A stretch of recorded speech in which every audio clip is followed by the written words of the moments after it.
Chapter 5 of the Invasion by William Le Queux. This recording is in the public domain. Recording by Tom Weiss.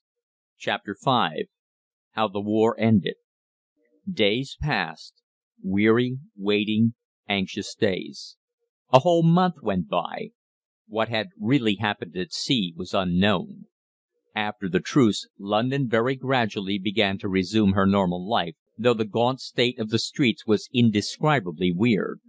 Shops began to open, and as each day passed, food became more plentiful and consequently less dear. The truce meant the end of the war, therefore Thanksgiving services were held in every town and village throughout the country. There were great prison camps of Germans at Hounslow, Brentwood, and Barnet, while Von Kronhelm and his chief officers were also held as prisoners until some decision through diplomatic channels could be arrived at. Meanwhile, a little business began to be done. Thousands began to resume their employment, bankers reopened their doors, and within a week the distress and suffering of the poor became perceptibly alleviated. The task of burying the dead after the terrible massacre of the Germans in the London streets had been a stupendous one, but so quickly had it been accomplished that an epidemic was happily averted. Parliament moved back to Westminster, and daily meetings of the Cabinet were being held in Downing Street. These resulted in the resignation of the Ministry, and with a fresh Cabinet, in which Mr. Gerald Graham, the organizer of the Defenders, was given a seat, a settlement was at last arrived at. To further describe the chaotic state of England occasioned by the terrible and bloody war would serve no purpose. The loss and suffering which it had caused the country had been incalculable. Statisticians estimated that in 1 month of hostilities it had amounted to £500,000,000, a part of which represented money transferred from British pockets to German, as the enemy had carried off some of the securities upon which the German troops had laid their hands in London. Let us for a moment take a retrospective glance. Consols were at 50, bread was still at 1 shilling 6 per loaf, and the ravages of the German commerce destroyers had sent up the cost of insurance on British shipping sky high. Money was almost unprocurable. Except for the manufacture of war material, there was no industry, and the suffering and distress among the poor could not be exaggerated. In all directions men, women, and children had been starving. The mercantile community were loud in their outcry for peace at any price, and the pro-German and Stop the War party were equally vehement in demanding a cessation of the war. They found excuses for the enemy, and forgot the frightful devastation and loss which the invasion had caused to the country. They insisted that the working class gained nothing, even though the British fleet was closely blockading the German coast, and their outcry was strengthened when a few days after the blockade of the Elbe had begun, 2 British battleships were so unfortunate as to strike German mines and sink with a large part of their crews. The difficulty of borrowing money for the prosecution of the war was a grave obstacle in the way of the party of action, and preyed upon the mind of the British Government.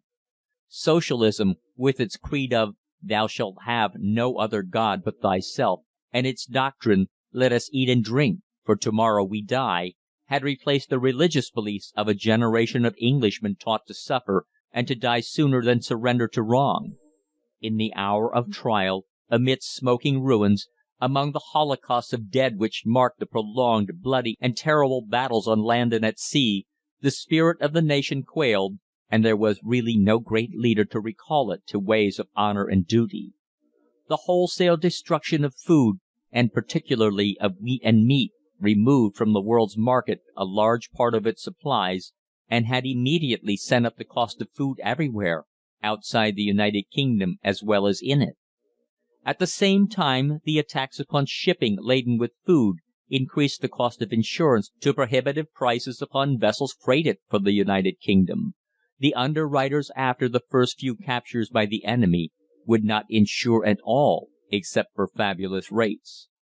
The withdrawal of all the larger British cruisers for the purpose of defeating the main German fleets in the North Sea left the commerce destroyers a free hand, and there was no force to meet them.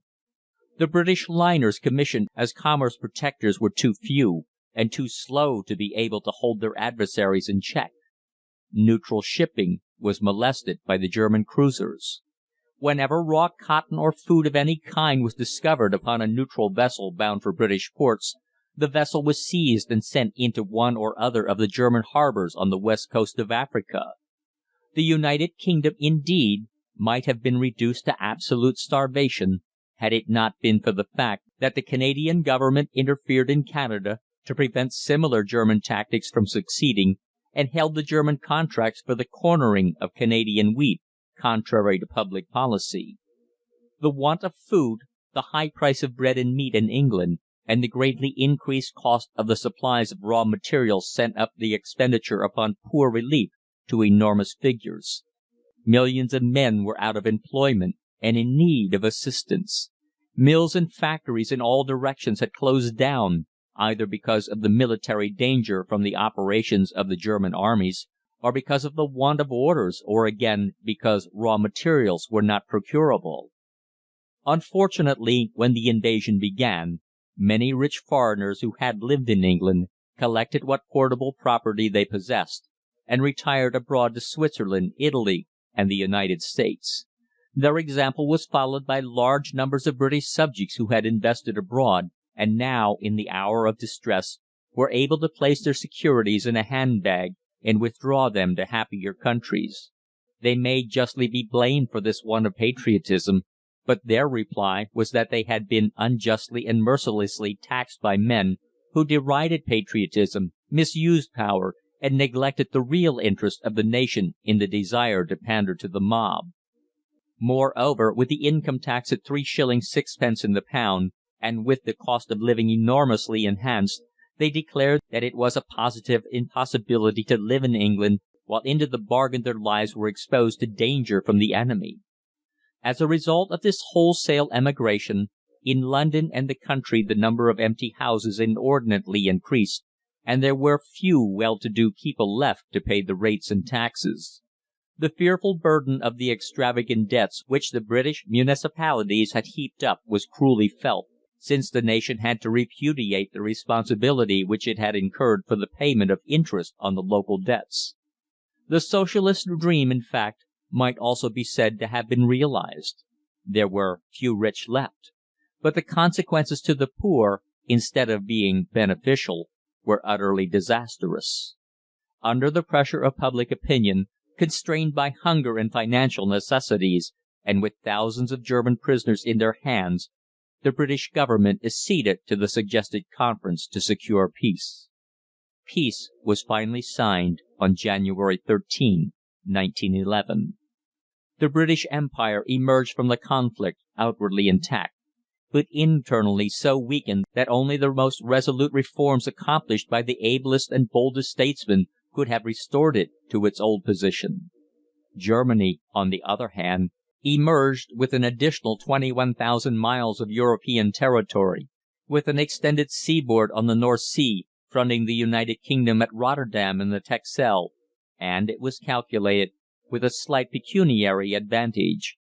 Practically the entire cost of the war had been borne by England. As is always the case, the poor suffered most. The Socialists, who had declared against armaments, were faithless friends of those whom they professed to champion. Their dream of a golden age proved utterly delusive. But the true authors of England's misfortunes escaped blame for the moment, and the Army and Navy were made the scapegoats of the great catastrophe. When success did come, it came too late, and could not be utilized without a great British Army, capable of carrying the war into the enemy's country, and thus compelling a satisfactory peace. This is the end of The Invasion by William Le Queux. Recording by Tom Weiss. Tom'sAudiobooks.com